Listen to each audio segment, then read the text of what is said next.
I got an interview that just came out with a buddy of mine who I was speaking to online for a while. He's a DJ and producer from Bristol, and his name's Longies, aka Dan. Shout out Dan.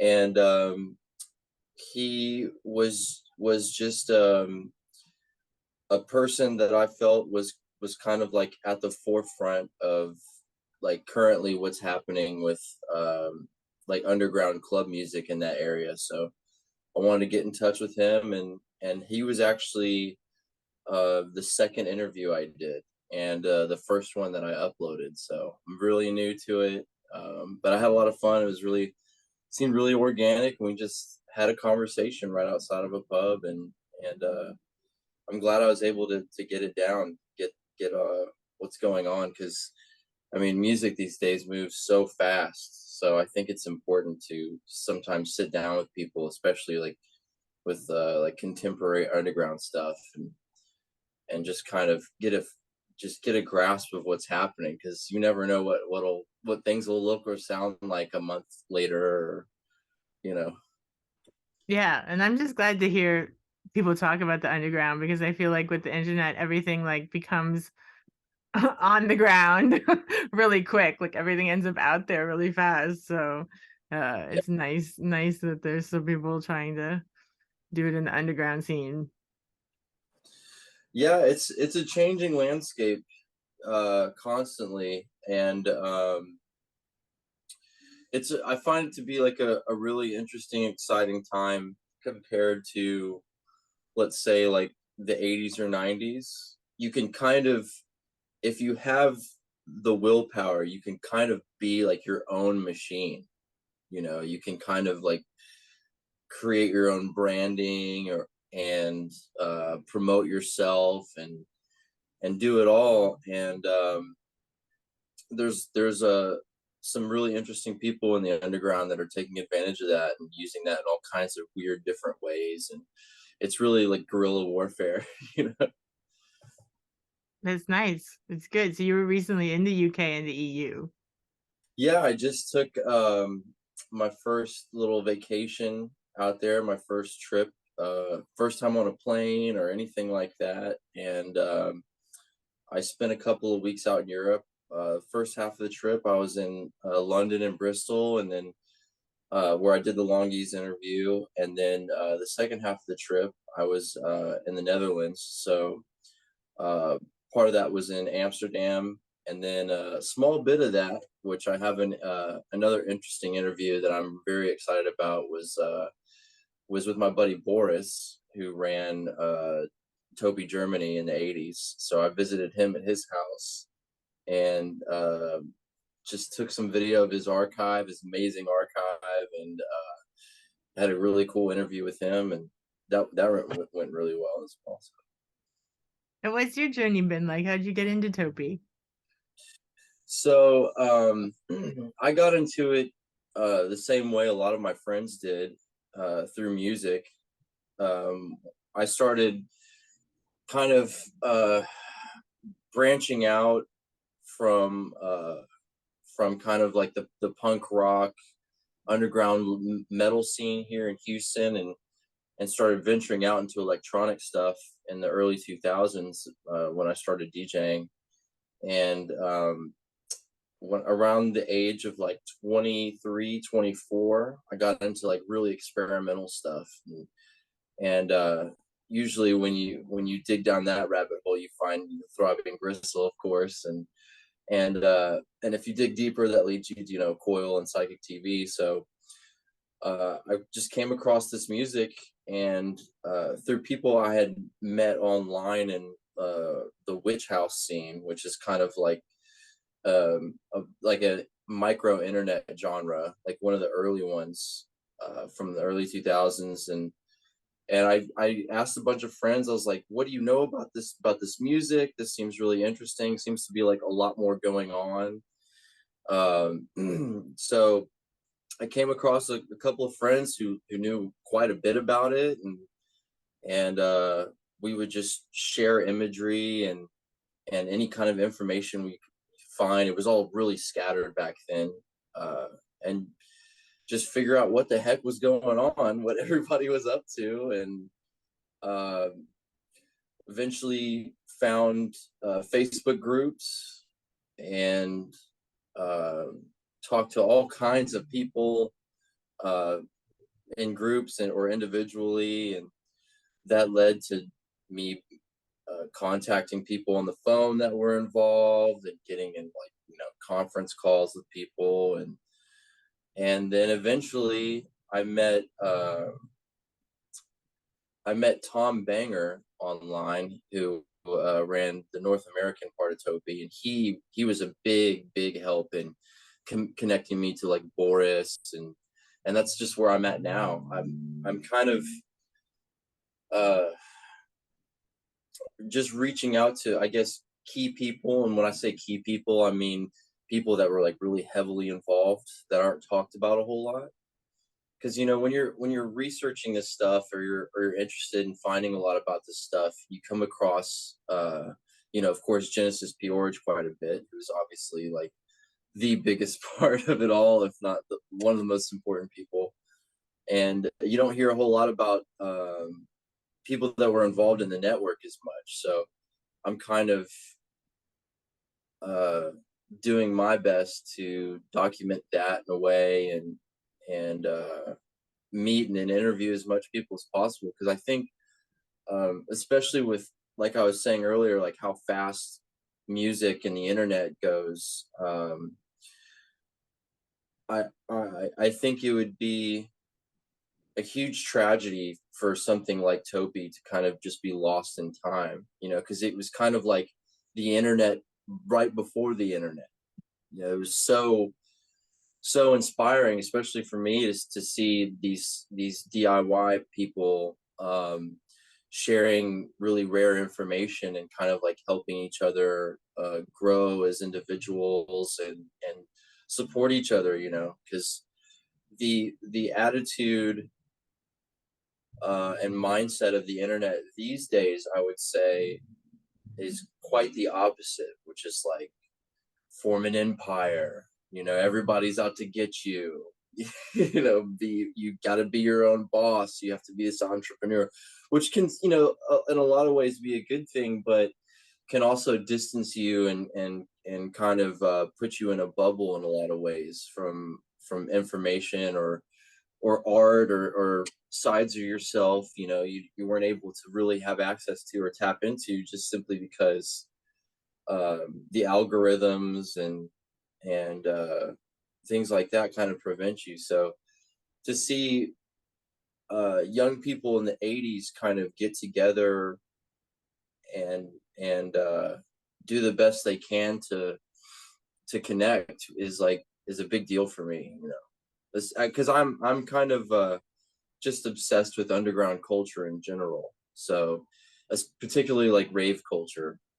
So anything kind of like in that world or related to that world, I have a huge interest in.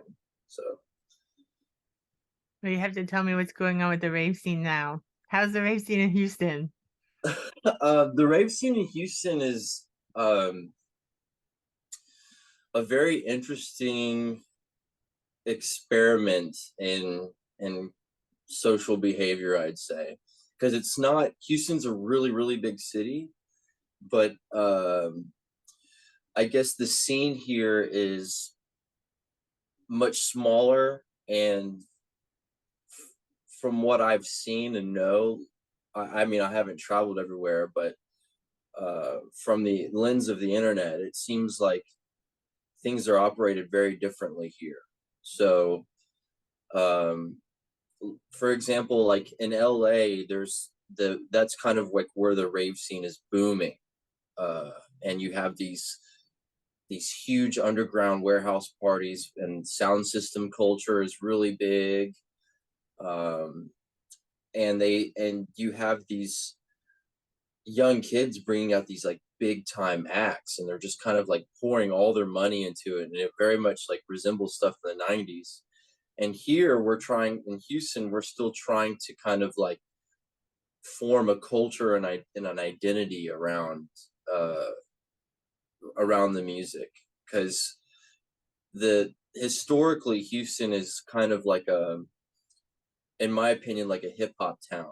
You know, if you're familiar with rap music at all, particularly stuff from the '90s, you know, like DJ Screw is from here. So the the science and methods of like slowing down hip hop music, kind of like a lean back, relaxed mood is very different from like rave music, which is like very high energy, you know. So we're trying to um, kind of get an identity, you know. LA is like really big and fast, and New York is very cutting edge and cool. You know, the cities, the major cities have still kind of like maintained their reputation as far as like energy and what they bring, but Houston doesn't really have that for club music. So it's a lot of small cliques that are forming, and my role or my involvement in all that is to kind of break that up, or prevent that from continuing to happen, because um, coming from like the punk and metal scene here, it's that's like as far as like underground culture goes, that's another legendary aspect of things that are happening musically. The grindcore and punk scene in Houston is like very like legendary in that arena, you know. So I took notes from how they operated, you know, bare bones network of people. Took notes from Topi as well, and I just like applied that to the rave scene here in Houston, and I saw like there was a bunch of people just starting up around kind of like at the same time. So I wanted to kind of unify them as much as possible, and share my knowledge of throwing shows and things like that, to kind of uh, encourage or encourage an environment where the power is from the jump like put in the hands of the artists and DJs, instead of, you know, things going to just these kind of like these older clueless promoters that just are just looking for somewhere to put their money and make money, and they're not really involved or tapped in. So it's something that we're kind of like battling with back and forth right now. So you have very small localized parties which book just artists from maybe Houston and Louisiana, and then you have these bigger new venues that pop up with bigger promoters, but they're not really connected with the local scene. So we're figuring it out. That's kind of where we're at. But I'm doing my best to kind of like keep my eye on like, okay, this person's good. Let's not keep them in the closet. Let's push them out there. They need to play shows, meet these people, blah blah blah. You know, even though, you know, the network or the internet is supposed to kind of connect us all together, you really have to be out there face to face with people still, like it is back in the day.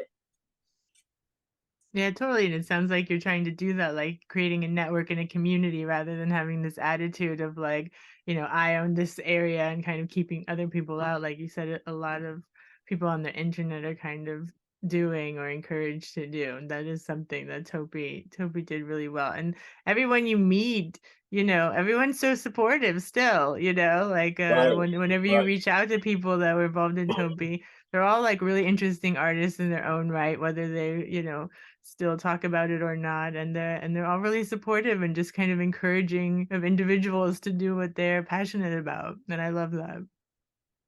Yeah, exactly. And I try to spread that as much as possible, because that's, I mean, just like I was saying before, just even meeting these people online through these Facebook groups, they were so excited that you know, young people are interested and had so much to share. You know, I when I took that 5 hour train ride to Mannheim and interviewed Boris, I had only spoken to him maybe just a handful of times online. Didn't really know what he looked like, but as soon as we connected and hung out, it was like, oh, okay, well, we should have been friends forever. And it completely different mindset, just a completely different attitude as far as just artists and creative people go. It's it's something that's difficult to come across. So when you're establishing connections with people and showing support from the jump, it's like, whoa, why are you here? Are you a good person or not? There's a lot of that. Absolutely. And I think you're right too about keeping the bigger promoters out because the I first got into coil actually, and I discovered coil in the most appropriate way. There was like a local goth club that I would like, go to all the time and spend basically any night they were open there, from like age 15 onwards. And I was ended up like hooking up with one of the bouncers, as you do. And I slept over at his house and I used to steal his CDs. Okay, okay. And I stole this Coil CD that was the Tainted Love Panic split, and I put it Oh, on, and it was like I was just like, I'm from Miami, so you have to understand, like we had a good like underground scene, but it's also like Miami where it's like Gloria Estefan, you know, you know what I mean? right, right, That's right. like the overground scene. And then I put this CD on, and then these guys are singing "Tainted Love" like in the most depressing way, where you actually like realize what the song "Tainted Love" is about.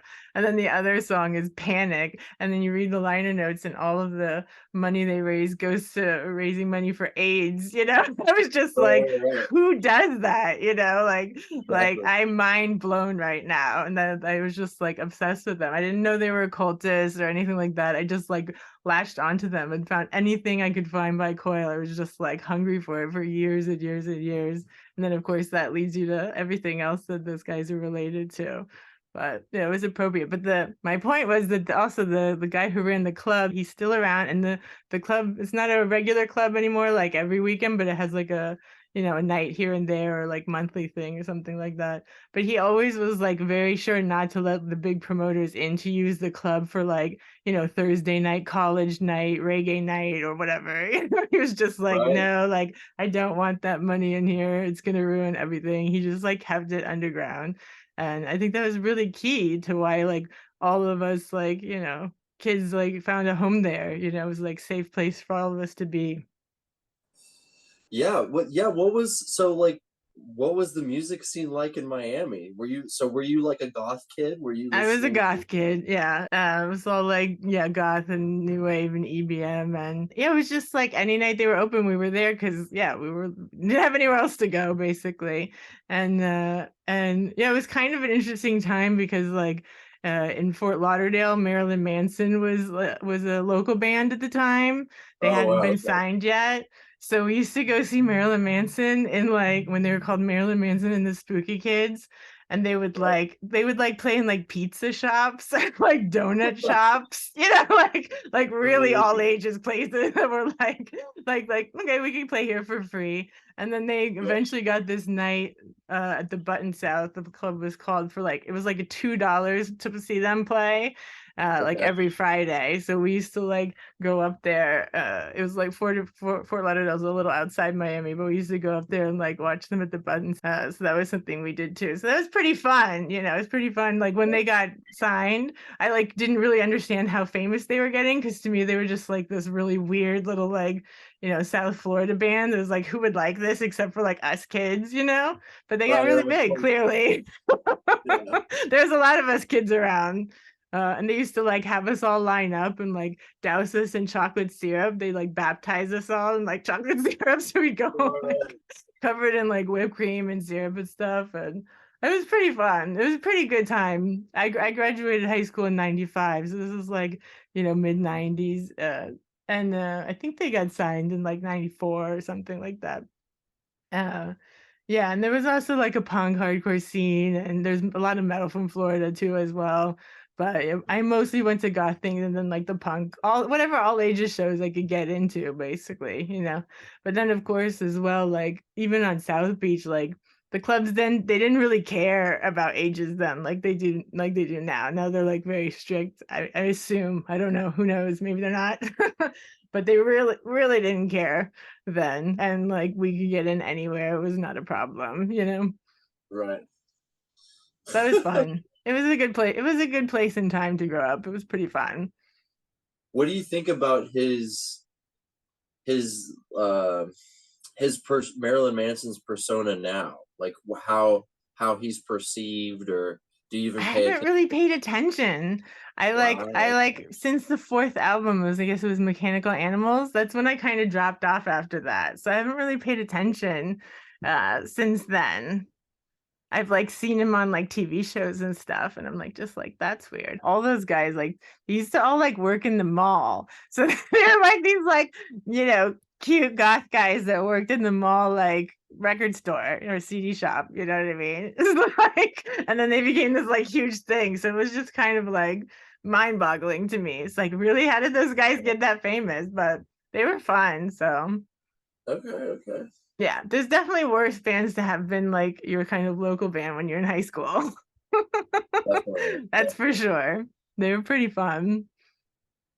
Yeah, I went to high school with a rapper that's now like top tier, legendary, famous, Travis Scott. He's like married to one of the or was married to one of the Kardashians.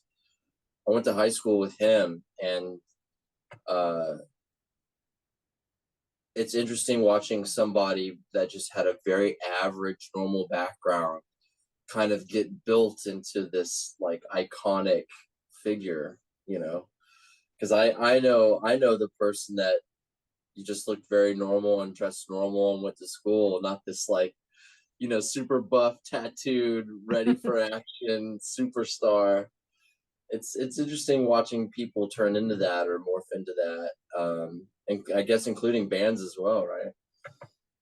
Absolutely. It's interesting the older you get to see what happens to all of your different kinds of friends and people you know, and how people like how you're all at some. I was talking about this with Carl the other day. Like at one point, you're all like in the same place, like hanging Right. out, and then like people end up with like such different trajectories. It's really kind of wild, and like trajectories you never imagined, or never Yes. could have imagined even because like you don't really have the capacity when you're just hanging out to like even understand what people can turn into. Yeah. I find I find one of the few things to kind of like escape that cycle is psychic TV, actually.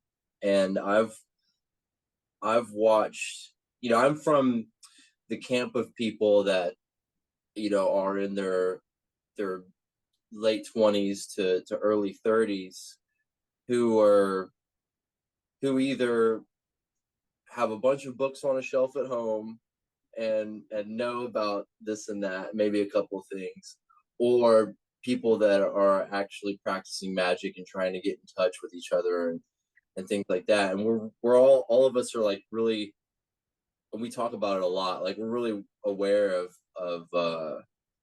how that type of stuff is perceived now, because some of us have tattoos and clothing and imagery when we go out, and from my understanding, correct me if I'm wrong, but it seemed like when Topi started, it had this very mysterious kind of corporate almost imagery attached to it, like of this very kind of like almost like scary, I wouldn't say militant, but kind of dancing around that into like kind of like this psychedelic, like shamanistic kind of like hippie cult thing. And now, since the passing of Genesis, it's gone back to this like mysterious, serious thing.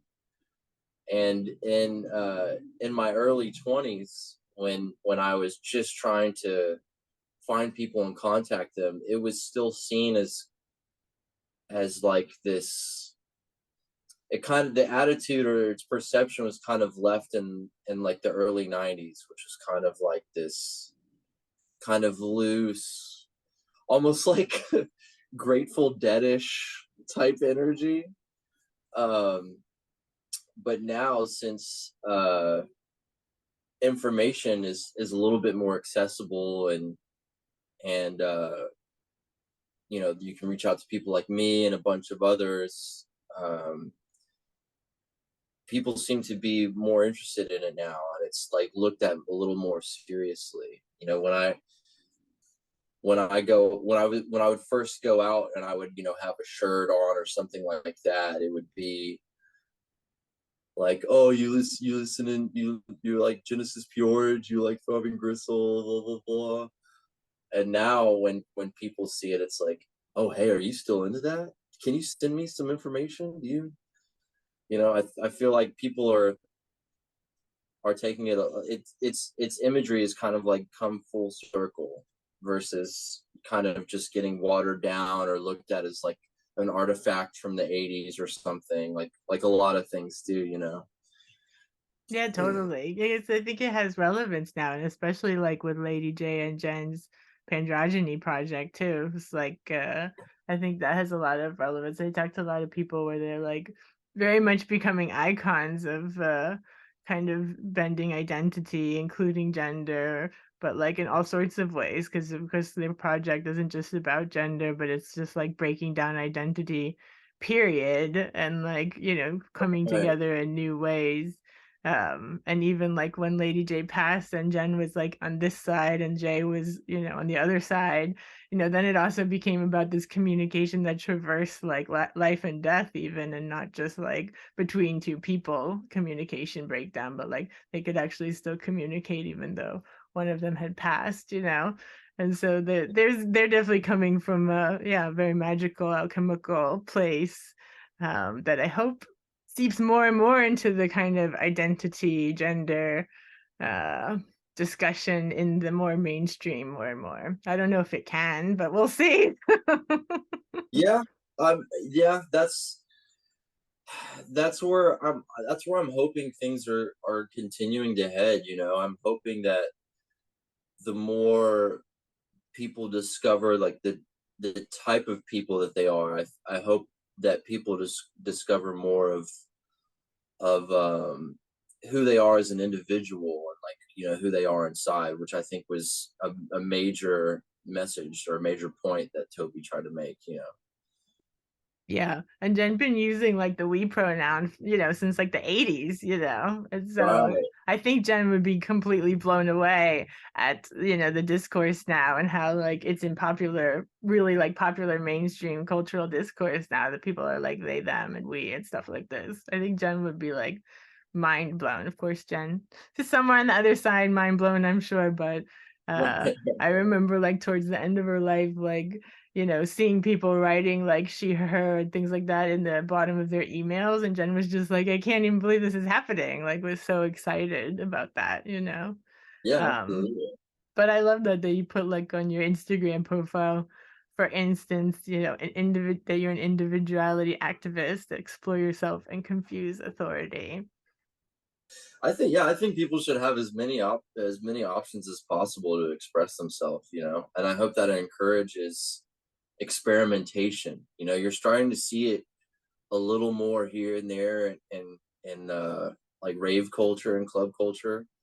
People are getting more experimental. You're seeing kind of like, you know, the 90s club kid type thing happening, springing up again. But no one is rushing to claim anything or throw a name on anything just yet, which I'm excited about. I'm just like, Yeah, yes, keep good. weirder, keep getting weirder.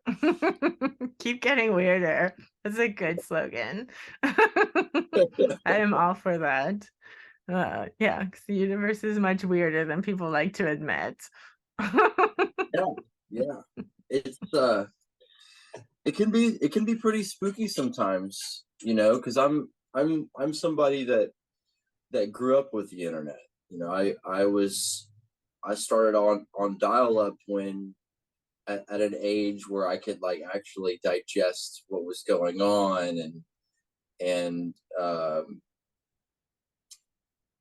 a lot of people my age still have this kind of exploratory attitude towards the internet, and we crave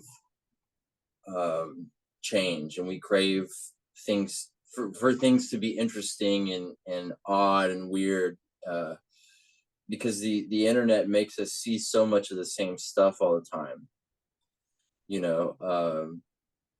So in any way we can encourage that, we try to. And I think rave culture is a great outlet for that currently right now, especially for people in, you know, queer communities, and just communities that don't have as much of a voice in general, you know. It's really exciting, but it's um it's kind of an uphill battle, you know, when you especially when I started throwing raves back in like 2017, 2018. You kind of had to like teach people how to party again, you know. I'm 33, and when, you know, 18, 19-year-old people were showing up to these parties, they didn't know how to interact with people. They didn't really know how to dance. There wasn't a whole lot of social interaction, you know, because these are all kids that just grew up playing video games and watching the Disney Channel. They don't they don't really have like any real situations to grasp onto. So when they become young adults, they're just like, they want to go out and have fun, but they have no idea. So Yeah, it they've was just been in their rooms this whole right. time. So it's a lot. You have to keep that in mind when throwing parties, you know.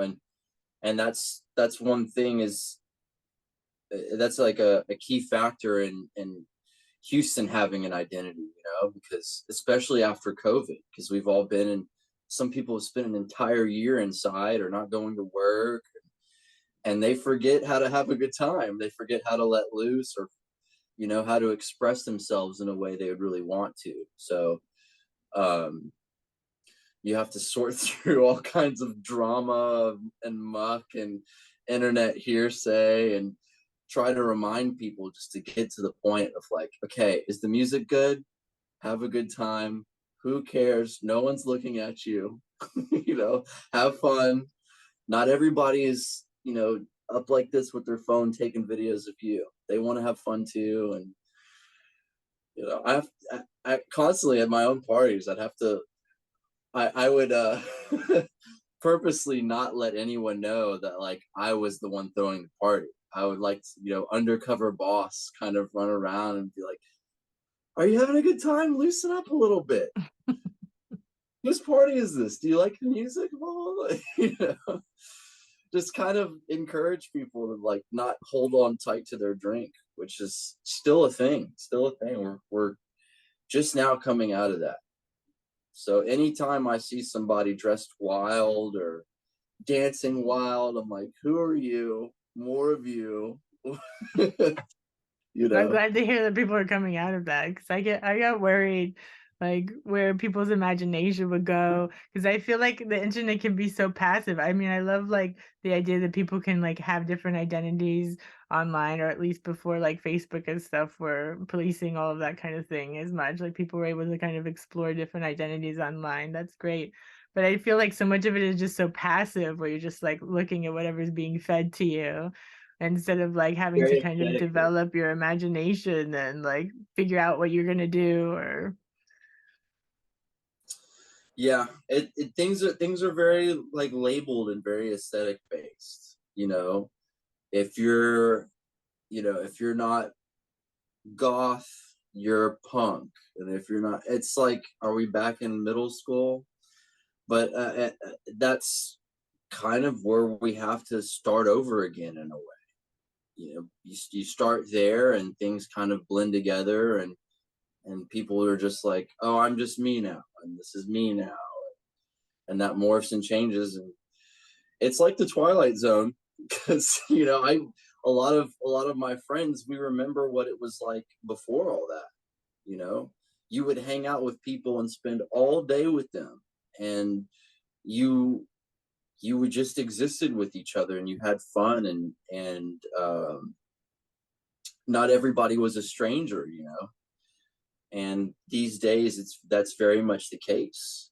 You might be talking to somebody for years online, but then you meet at a club one night, and you're stiff as a board, and so are they. And a lot of people are finally shaking away from that. It's it's just now there's like stuff to do. You know what I mean? It's not like once a year there's this one show. It used to be like that for a long time. I mean, forget about COVID. It The internet boomed, and internet gaming, online gaming, and video games boomed, and we all just stayed indoors for a long time, forgot everything. I'm glad people are going out again. Is this when you started throwing parties? Is this when you got your DJ name Voices in your head? So my DJ name when I started throwing parties was Human Simulator, and I wanted to just like um, the entity I created for throwing parties. I wanted to like make a name that was suggestive but didn't mean anything, and that was the same idea with Voices in Your Head, and that was the project I had right before I started throwing parties. Um, These are both and great names. thank you. I try I I try to implement like a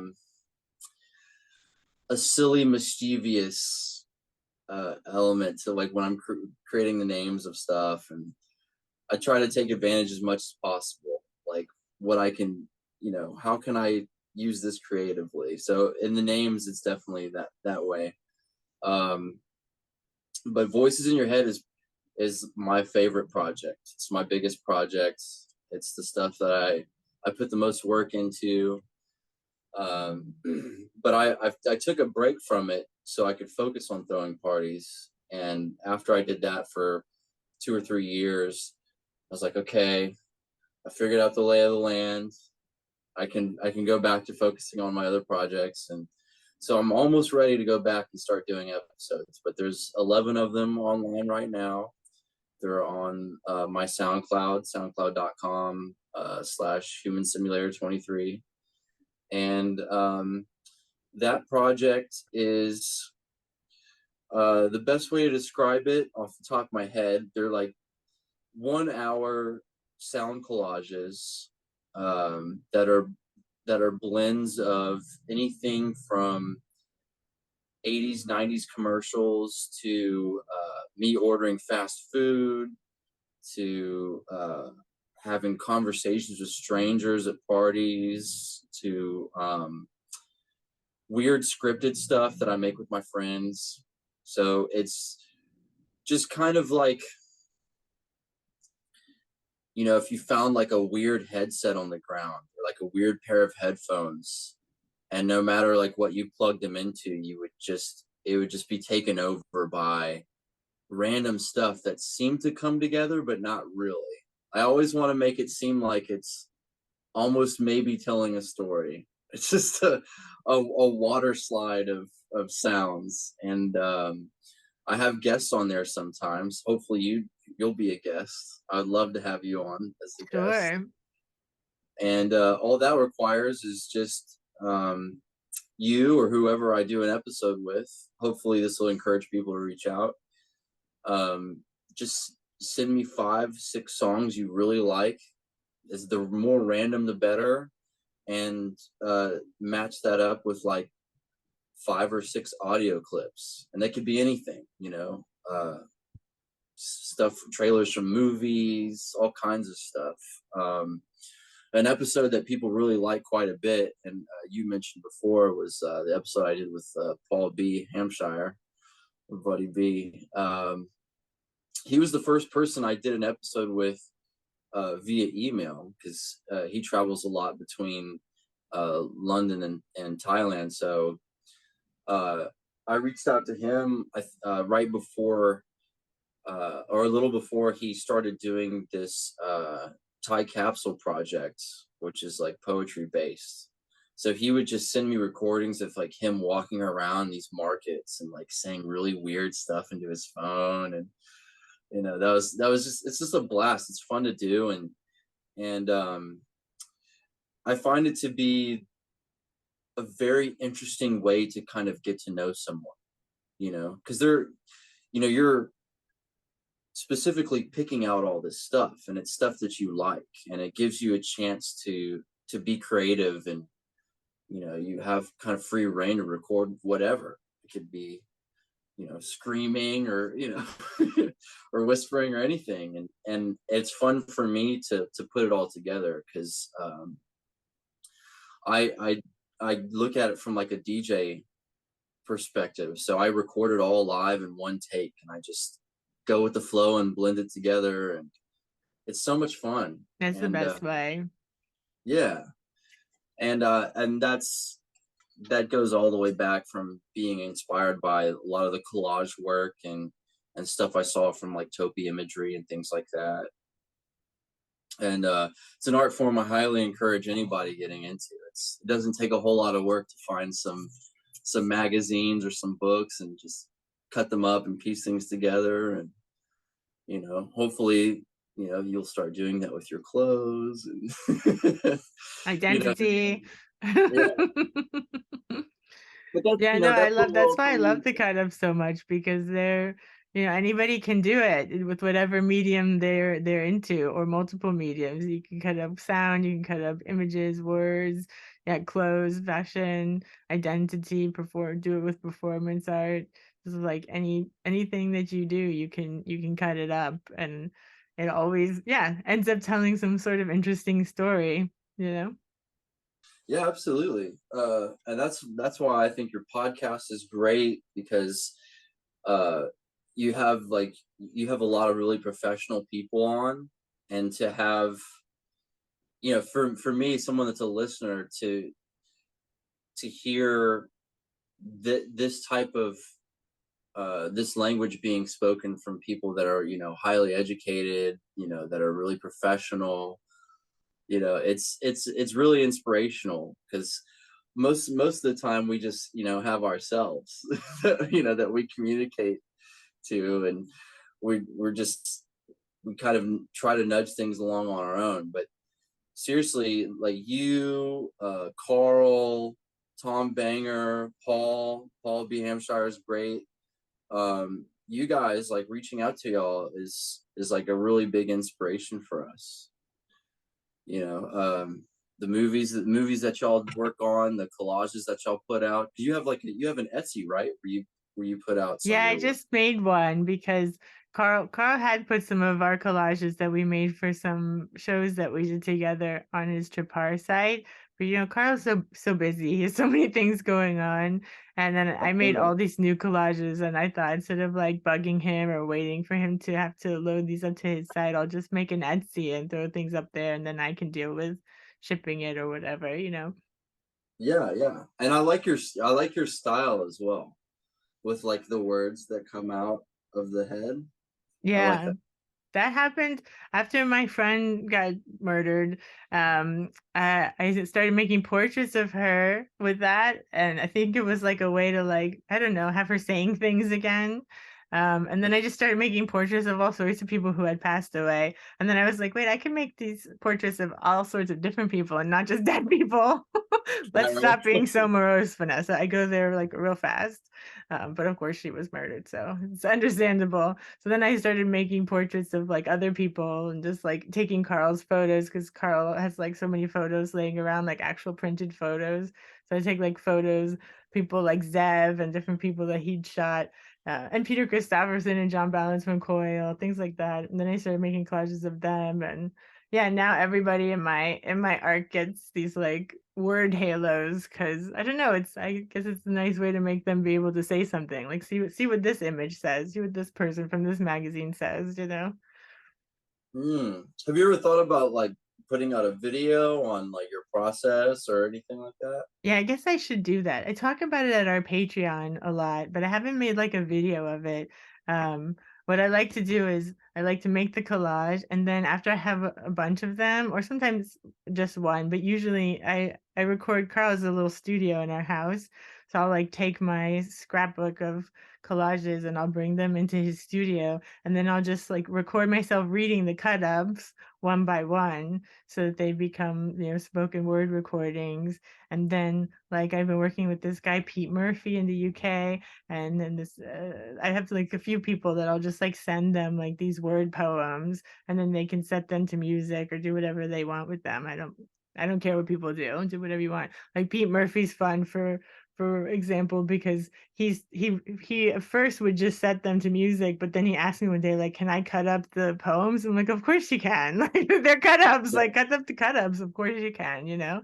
Like do whatever you want with them. So now he's like started cutting them up and like making me say all these different things that I'm not actually saying in the recordings, but it's kind of fun to like watch him like, yeah, come up with all these like stories for that I'm reciting now set to music.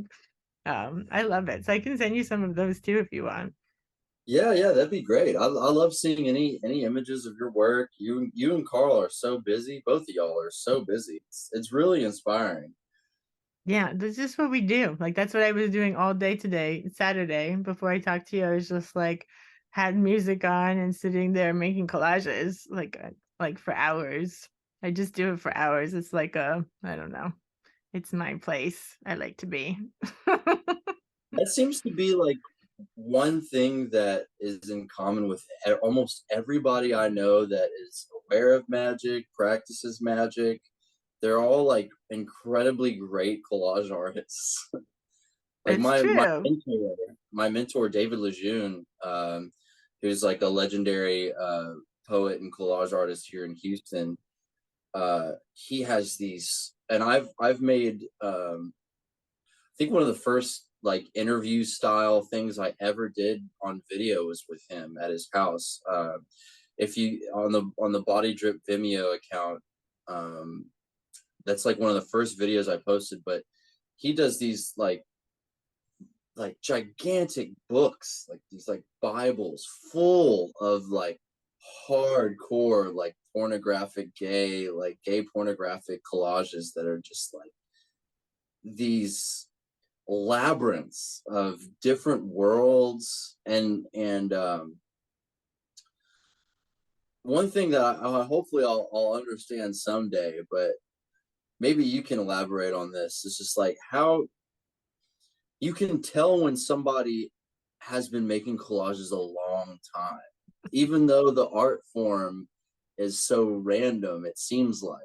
But it's just, I mean, I could sound silly and be like, the way he cuts is blah, blah, blah, but you can tell when somebody, or at least it seems like you can tell when somebody is very experienced and they've been doing a long time. Like, Hannah Haddix, for example. I don't know if you're familiar with her, but she was like really good friends with Jen. Like she like makes album art for all kinds of bands and stuff, and like just you can take a look at one of her pieces and be like, damn, she's been doing this a long time. What is that, you think? I think that's just them getting into this zone mind frame. They just like Yeah, get into it and they're just like, yeah, cutting with the razor and putting these together. Hannah's collages are so elaborate. They're amazing. right. But I think there's something really inherently magical about the cut up method and making collage work. And I think it's because it reflects like the way our identity is put together. Like people like to imagine we have this like seamless identity, like I'm born this way and this is how I grew up and it's all biological or whatever, or biological and cultural. But like really like we're like very fragmented underneath the surface, and we're kind of all hanging together by a thread. And like it's Yeah, really not that hard to kind of like burst that fantasy bubble. And I think that's why like with the trans discourse right now, like why so many people are just like so like freaked out in the mainstream, because it makes them realize like, hey, maybe your identity isn't so solid either, and maybe you could transform. And that like terrifies people. People want to believe like I am this way, I was born this way, I'm a Christian, I'm a white whatever, blah blah, and they like so hold on to it. And if you like try to nudge that or shake it at all, they just like completely freak out. They're so defensive, you know. And Right. so I think that's why it's even more important just to keep cutting it up. Because I Exactly. think we are very malleable at the end of the day, and a lot more malleable than, yeah, society wants us to think. And there's a lot of like creative potential that people aren't utilizing because they are so stuck in these little boxes that they've been raised to believe are fact, you know, and it's not fact. Where do you think that that's headed, by the way? Because as somebody that, is very passionate about underground culture and, especially stuff from the past, you would think that, like, why couldn't we have taken care of this in the 80s? Why do things keep repeating themselves, but the wheel seems to get smaller and smaller? You know what I'm saying? Yeah, no, because there's a huge pushback against it. It's like the same periods you see like this growth and like creative kind of blooming, you know, in one side, then you see this like really like fucking, you know, horrendous pushback on the other side to like almost fascism, you know. It's like Right.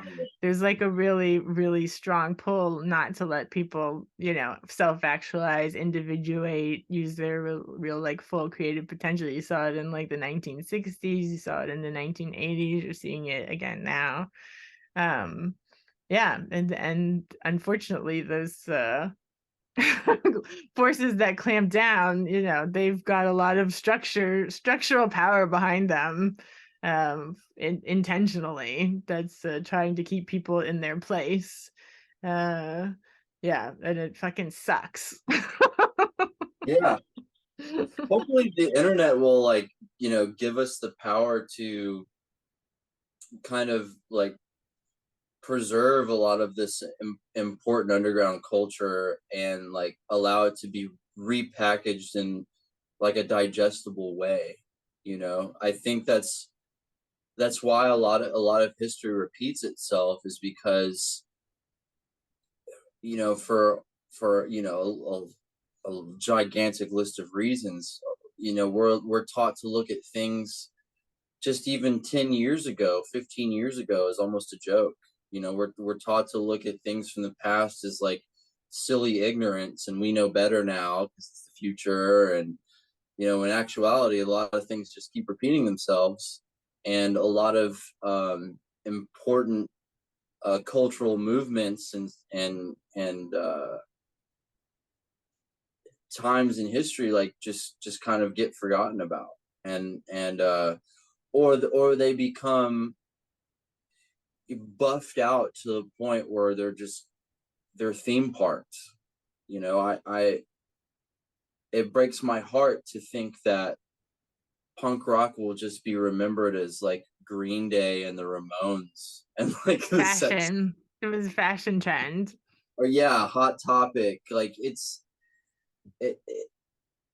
and I think um we're doomed to keep reliving different versions of that unless we make an effort to shed light on that stuff. The only reason why I have knowledge on underground culture at all is from the huge stack of books that I get, that I collect, and the documentaries that I watch and things like that. But those were all made by other creative people like me. So and that's one of the reasons why I try to document Topi stuff as much as I can, because there's a handful of documentaries and things like that, but this is such a big story. You kind of like, you have to visit all kinds of people, and I would hate for that to get lost to time. Like, that would be awful in my opinion, because it's a movement that is involved with so many other things. Like, um like, why doesn't Toby get talked about more in like acid house culture, like, and like electronic dance music had a major role. Like, when I went over to Boris's house in Mannheim, like he was talking to me about living in New York and like throwing some of the first acid house parties and psychic TV being a part of that. And I'm like, where do I hear about this? I haven't heard about this. I haven't read about this, you know? Man, I better hit record or else, who people need to hear this stuff. I don't want rave culture just to be, the movie Party Monster, you know, or For or real. just or a simple little book that sums up everything really quickly. But people need to know that as much division as things seem to be, as divided as things seem to be on the surface, in the underground, that's when a lot of people work together and a lot of ideas were traded. And there's some genres of music that haven't forgotten that, but most have, like thankfully, a lot of people would be shocked to know that, like, well, at least here in Houston, people make and print zines. People still Xerox stuff. You know, you, you can walk up to a light pole and find out about a show happening that week. People still do that, and it's just going to get lost and rediscovered over and over unless we preserve it. But not only that, but like make it digestible. Don't make it some boring thing, that we have to sift through and dig through. And I think a lot of the Chaos Magicians in the '80s for that, because Aleister Crowley is not easy to read through. Spare is not easy to read through. A lot of this stuff is difficult to understand. So, the bits and pieces of information we have, we really, really treasure. And just recently with the Coombs Transmission BBC documentary, I don't know if you saw that, but I haven't seen it yet. that was fascinating. Jen's movie that's not talked about a whole lot, Bite of the Twin, so good. And but I think, yeah, that information's there. It's just there's not many vehicles for it. You know what I mean? Like, so I think we just need to make this type of stuff more accessible before it gets kind of like lost in time, including stuff that's happening right now. Yeah, I bought a camera for a couple $100 online, found a free video editing software, and just taught myself how to do it, just like anybody else that I know. And I'm like, shit, I need to get going. I need to record this and that because, I have a huge variety of friends and they're all busy doing creative stuff. And, I find a lot of it really important, especially in music. Music is going so fast. It's almost impossible to keep track of. Very cool. Well, is there anything else that you wanted to be sure to mention that we didn't get to?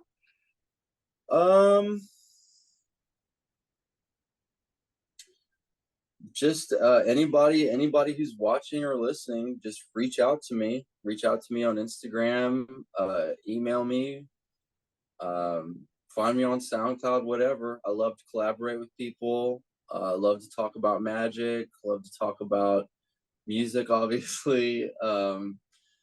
Yeah, and especially Topi people, reach out to me. If you're friends with Tom, if you had anything to do with Sacramento, Austin, Colorado, any of the stuff that went down in the '80s and the '90s, please reach out. I'm currently utilizing all my vacation time and flight miles to visit you people and interview y'all. So love to hear your story. Yeah, because like you said, there's like tens of thousands of people involved, Yeah. I mean, I'm particularly trying to get in touch with people that ran like access points. Mm-hmm. Love to get a hold of Carl at some point You know, I when can he's make not, that happen. yeah, that'd be great. I That'd have be great. connection. Yeah. Um, but yeah, just you know, follow me on Vimeo.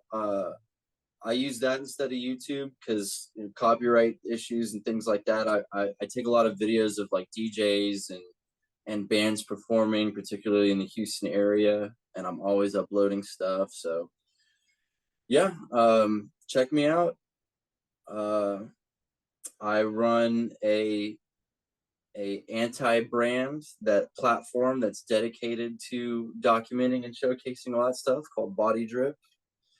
Um, I'm going to be making a new run of shirts for that soon, so be on the lookout. And that's it. Yeah, just if you're an artist out there and you do anything close to what I do, like, you know, don't hide in the dark. You know, let's work together. Let's reach out. Let's at least communicate. You know, or share resources or something. But yeah, that's why I'm here. It's what I do. You know, I'm just an underground DIY artist trying to, you know, support the mission. It's important. And I think, underground spaces are important too, because this is where a lot of people, like you said, queer people, outsiders, people that don't have a good home life, it's where a lot of kids like, find a place and find community. And it's important to preserve these spaces. I was just like this guy that I met at the Occulture conference in Berlin last year. I was on a panel or discussion with him named Freak Waller. He was in Amsterdam, and I'm going to interview him soon. He just became the night mayor in Amsterdam because he's apparently like, these like underground spaces and things are starting to be like really commodified in Amsterdam. And like there was a real fight against it because, there needs to be places that aren't just capitalist little enterprises, where people can like, yeah, be creative and find community and not be exploited and turned into like, yeah, just another fashion trend. Yeah, yeah, yeah. Yeah, I would love to encourage young people, just like get creative with shows and venues. It doesn't matter if you live in a small town. If you have two or three friends, pull your money together, start a band, do something. If you're passionate about something and you feel like you need to express that or show other people, just do what you can. Do what you can to get it out there, please. We want to hear it. We want to see it. Me and the rest of the young people, we need substance in the internet age. That's what we're looking for, you know. So yeah, it's not impossible to throw your own shows. You can still do it. You don't have to rely on venues and promoters. Some of our best places to go to shows out here are houses and rented warehouses. Don't be afraid. If you see a phone number on a dingy building, call it up. See what's See who's happening. there. Yeah, that's my message. You know, that's what I try to encourage. Just go for it. Just create your own scene. Encourage other people to do the same. Do what you can to bring people that don't have any idea they exist together. That's the key. Do multi-genre events. You know, bring vendors and artists and different type of people together, because we need each other. We definitely need each other, especially right now.